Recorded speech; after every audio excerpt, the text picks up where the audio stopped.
Canadian लेखक Kenneth ऑपल तथा Tim win Jones ने मिलकर इस कीर्तिमान को स्थापित किया था। A book reading is defined as multiple authors reading their portions of their own work to an assembled audience.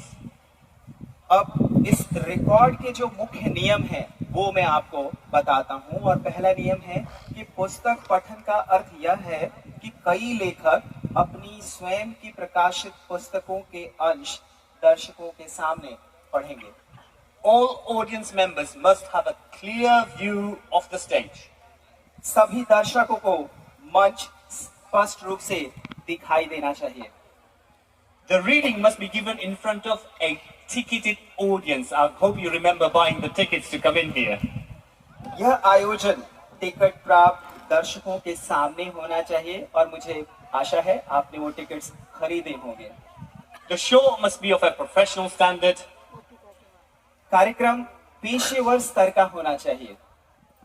And the important bit is each author must read for at least 5 minutes and keep you here for at least 15 minutes.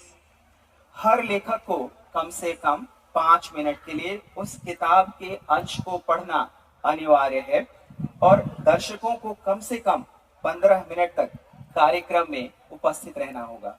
And we did check that and you stayed for 23 minutes and 15 seconds. और मैंने check किया, मैंने पाया कि आप 23 minute 15 second के करीब आप मंच पर विराजमान रहे। Now you'll recall the current record stands at 20,264. आपको याद होगा कि जो वर्तमान कीर्तिमान है वो है 20,264 दर्शकों का। And so, और with a total of 133,234, Bren Rawat of USA and Vipul Ricky of India, you are the Guinness World Record title holders for the largest audience at a book reading, multiple authors. Congratulations.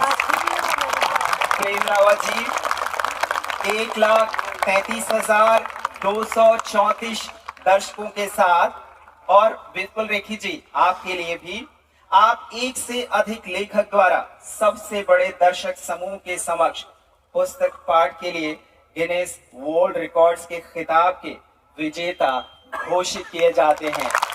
तो ये नया Officially amazing.